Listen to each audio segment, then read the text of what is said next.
Hey everybody, Ruben Saltzman here with the Structure Talk podcast. I'm recording a special intro for this podcast because we actually recorded this back in February of 2020 in studio, pre-COVID, back when there was snow on the ground. We had a special guest on our episode, Michael Bartus, a residential realtor who's been at this a long time, and we had him on the show to share all of his tips and tricks that he does for his clients who are buying homes that have snow-covered roofs that basically can't be inspected.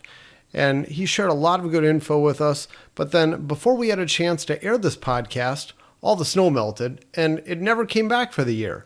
So we've just kind of kept this episode on ice this whole time, but now that snow has returned to Minnesota, it's a good time to share this. Now, some of the stuff in here isn't quite up to date. You know, we talk a little bit about the current market. That was the market as it was happening back in February, but who cares? The rest of the info on snow-covered roofs is still really good. And, well, we hope you enjoy it. The following podcast is sponsored by Structure Tech. Supply usually goes down in the winter because people usually want to put their houses on the springtime when the snow melts. And in the olden days, that was kind of the rules. But because buyer demand is so high right now, I'm actually seeing more multiple offers happen in the winter than in the summer.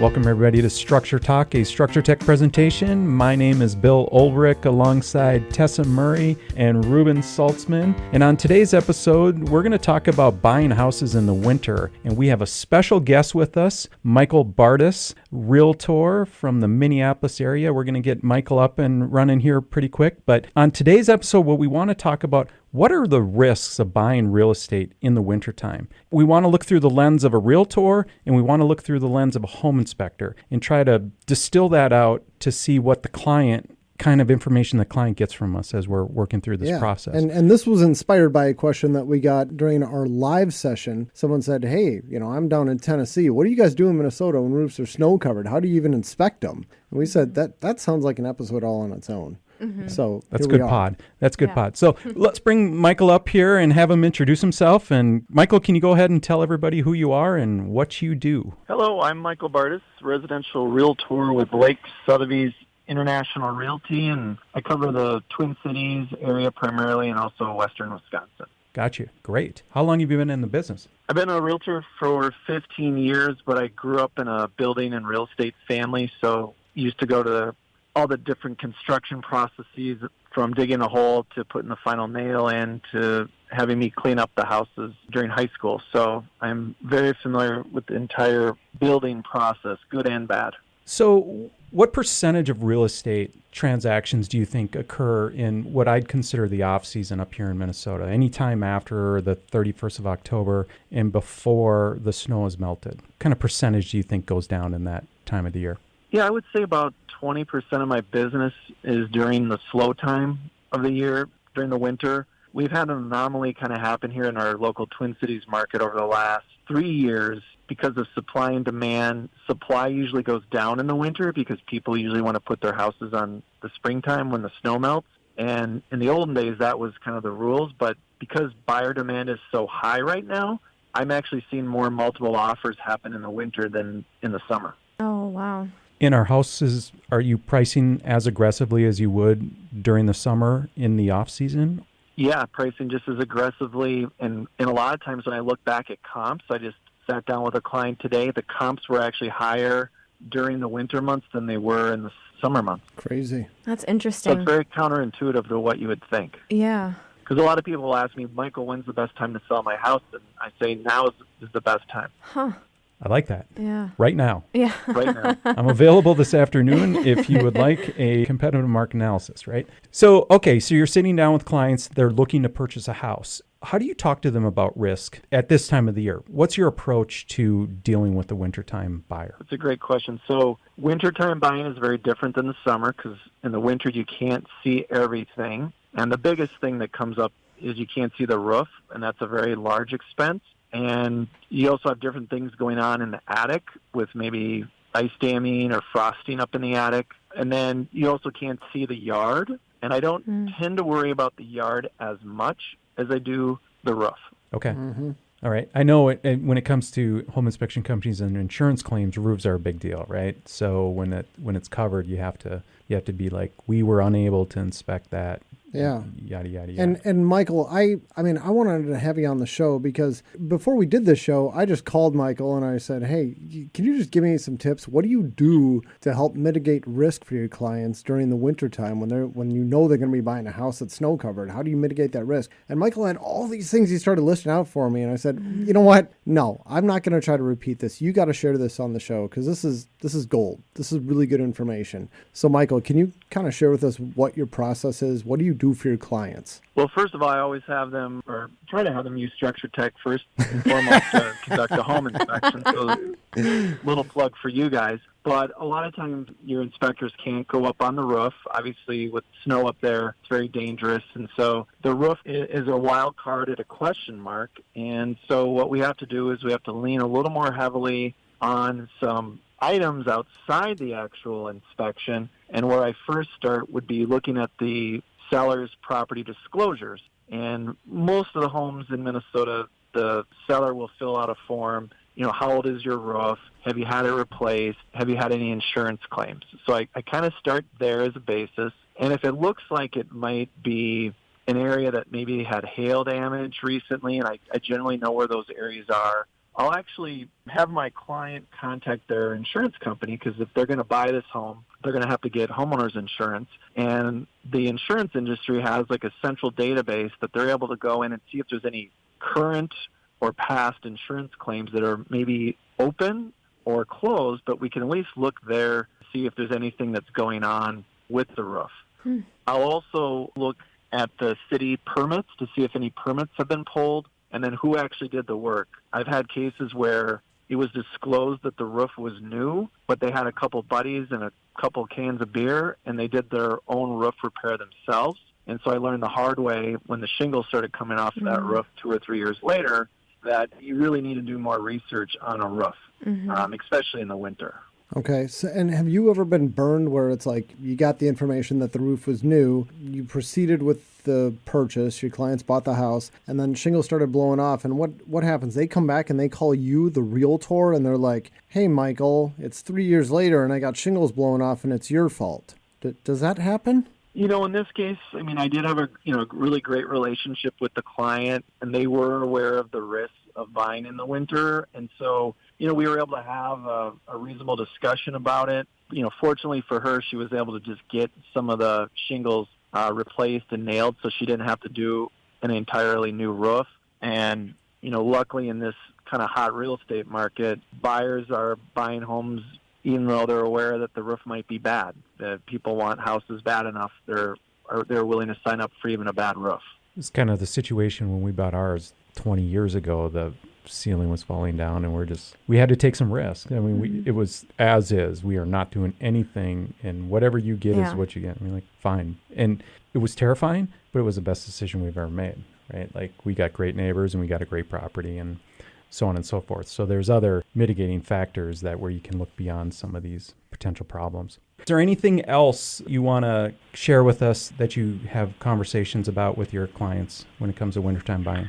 Yeah, so we talked briefly, about the covered surfaces of a home. So the roof would be one. Then you also have the yard. And I find a lot of people want to have a fence to go up after they buy the home.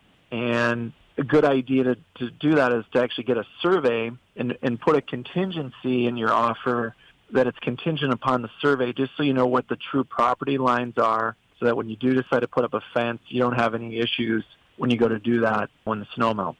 I feel like this is one of those exercises where something always comes up when you have a survey, right? Like, our house is pretty much all on the lot that they're supposed to be on, or do you find lots of fun things?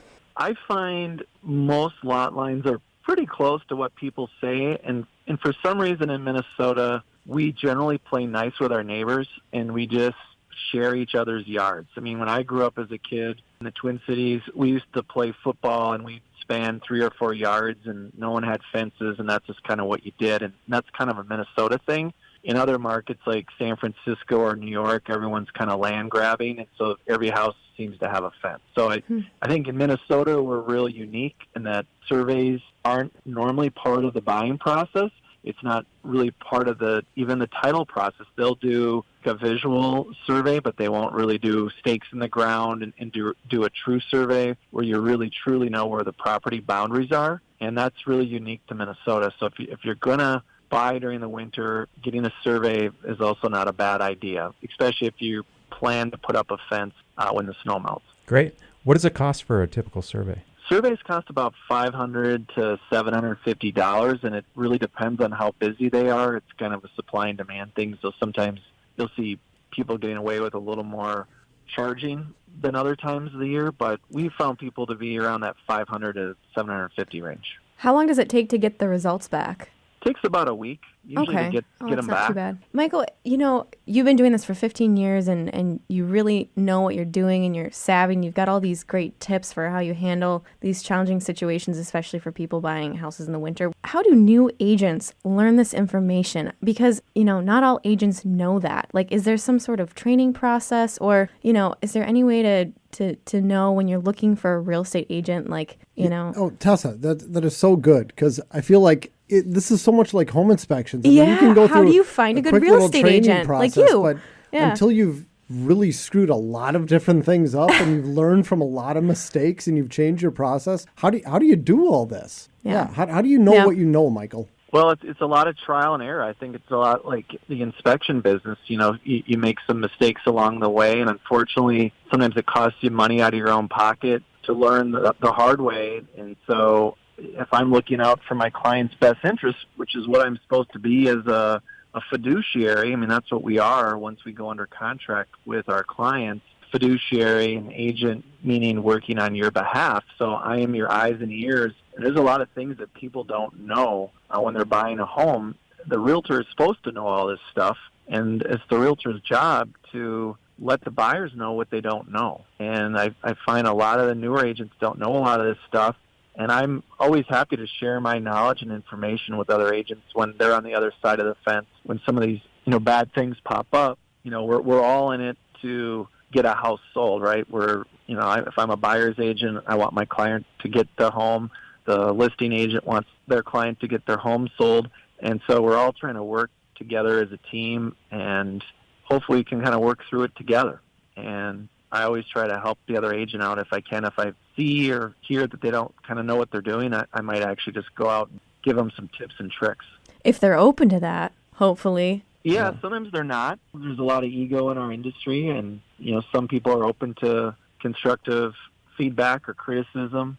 I was new at one point too, and I've had some agents along the way tell me, hey, that's not how we do it. And, I was fortunate enough to, grow up in a building family. So I think that makes me really unique that I have that background, but I really wish every realtor had the background that I have because it makes my job a lot easier. I really don't know how agents do it without the knowledge that I have. Is your family still in the construction business or? So my dad passed away about 7 years ago, so kind of my mission in life is to kind of honor my dad by being the best realtor I can be. So that's kind of how I deal with grieving of losing my dad. My uncle, Pat Bartus, he still does millwork and kitchen cabinets and trim work in the luxury Twin Cities real estate marketplace. So he's still in the industry. But other than that, no, I'm kind of the last Mohican.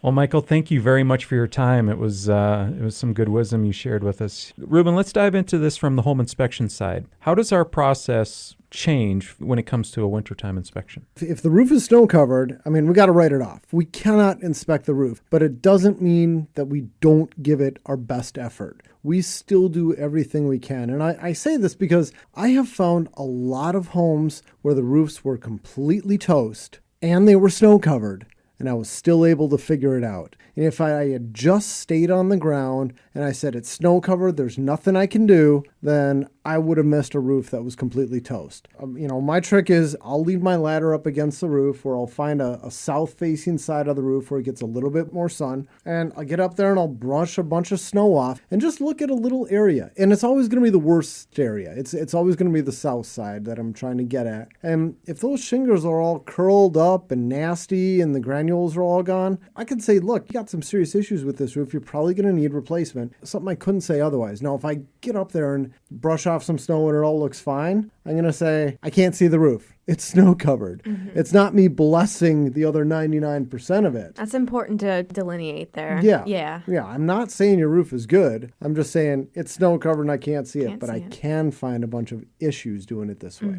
So why are you focusing in on the south side? Well, that's what gets the most exposure to the sun. You're going to get the most extreme temperature variations, and that's always what fails first, is the south side. Gotcha. Okay, so what are the other processes that we incorporate in the wintertime that might be a little different than the summer? You know, in the wintertime, we can't test your AC. So if you've got, central air AC, we can't turn that on. We can't run it. We can't verify it's working properly. So that's all we can do. We can look at the age of the unit. We can look at the condition of it. Look at the installation. The check installation of everything. Condensate drain line. Exactly. Make sure it's properly installed. Visually inspect what we can see. Yeah, the Yeah. one thing we can't do is turn it it on on. and make sure it's working. There's so many issues that could go wrong with an AC. Yeah. I mean, obviously running it is the best case scenario, but there's a fairly small window when these things are running at peak performance in the state of Minnesota, right? There is. And I remember I had one inspection a while ago where, it was summertime. We went through the whole process, tested the AC, and then the seller called me like 2 days later, and she's like, my AC isn't working. You broke it. And I mean, things happen, things break. Luckily, it didn't break while I was there. It broke 2 days later, but it was working fine when I was there. So things can go out, anytime. Well, I think it's kind of a rule that if it breaks within like 7 years of us having been at the house, It's our fault. we broke it. Yeah. Yeah. So what other processes have to be adjusted? Those are two big repair items if they're not working. And I'd say another one is just the overall assessment from the exterior of grading and drainage around the property. So one thing we do is, when we first get to the properties, we'll take a walk around the outside and kind of just get a perspective view of everything and looking at roof lines, thinking about where the water goes, looking at the grading, the dirt around the house. Is it sloping away or sloping towards the house? When we have a lot of snow on the ground, you just can't see that. sure. Michael did bring up the attic, and he mentioned about frost in the attic. I mean, Tessa, this is your world. Yeah. What time of the year is the best time of the year to actually be up in an attic and looking for issues? Well, the best time to kind of diagnose problems like that, I would say, is winter. It usually, you can use snow or frost on the roof and look for melt spots to see where you're losing heat. And that's kind of like a roadmap to knowing where you've got these attic bypasses that are leaking. Different styles of houses have different weak spots. So you kind of, after you've been in a lot of these houses, you start to know these, depending on the age and the style, where these weak spots are. And they're just amplified by that snow and frost melt. But you can go in an attic any time of year. And if you kind of know what you're looking for, you can diagnose those problems in the summer too. You won't see an ice dam, you won't see frost in the attic, but you might see dark staining or some mold-like organic growth on the underside of the roof decking. And you might be able to pull the insulation back around a chimney and see a big attic bypass. And so you can verify those things even without snow or frost, but you just have to know. Yeah. Yeah, and the one thing I like about doing it in the winter is that when you're there in the summer, I mean, if you see